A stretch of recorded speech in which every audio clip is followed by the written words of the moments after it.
மிதிலைக்கு செல்ல தயாராகி விட்டது போல் உள்ளது.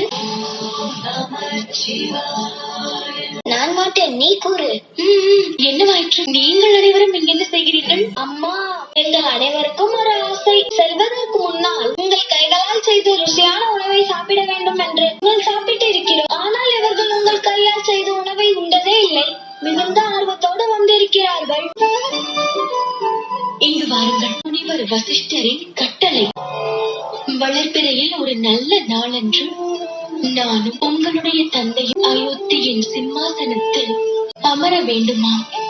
அதுவரையில் என்னால் அங்கு செல்ல இயலாது. இங்குதான் இருப்பேன். அயோத்திக்கு வந்தும் கூட நீங்கள் வனவாசத்தை தான் மேற்கொண்டிருக்கிறீர்கள் பெரியம்மா.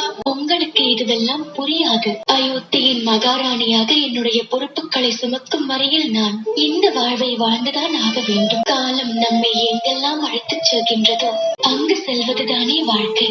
அதுவும் இல்லாமல் இப்பொழுது இருக்கக்கூடியது வெறும் சில மணி நேரம் தான், 2 நாட்கள் தான். உங்கள் கையால் சமைத்த உணவை சாப்பிட வேண்டும் என்று ஆசையாக இருந்தோம். இன்று எங்களுக்கு ஏமாற்றம். ஒரு நொடி கூட கடக்க முடியாது என்ற பொழுது 2 நாட்களை எவ்வாறு கழிப்பது? நான் கூறுகிறேன்.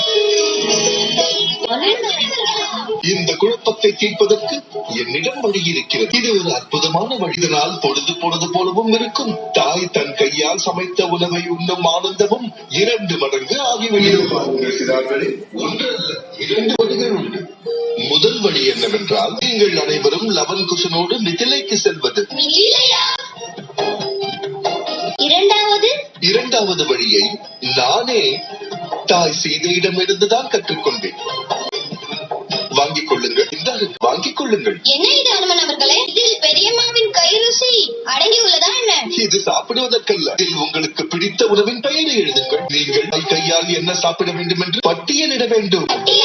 அதாவது தாய்க்கு பல வகையான பலகாரங்கள் செய்ய தெரியும். அவைகளின் சுவை என்ன என்பதை உண்டவர்களுக்கு தெரியும். உங்களுக்கு அது தெரியவே தெரியாது. உங்கள் நிலைமையை நன்கு புரிந்து கொண்ட பிறகுதான் இப்படி ஒரு யோசனை கூறுகிறேன். லவன் குஷனோடு நீங்கள் மிதிலைக்கு செல்லுங்கள். செல்லும் வழியில் எழுதியும் விடலாம், சென்றும் வந்து விடலாம்.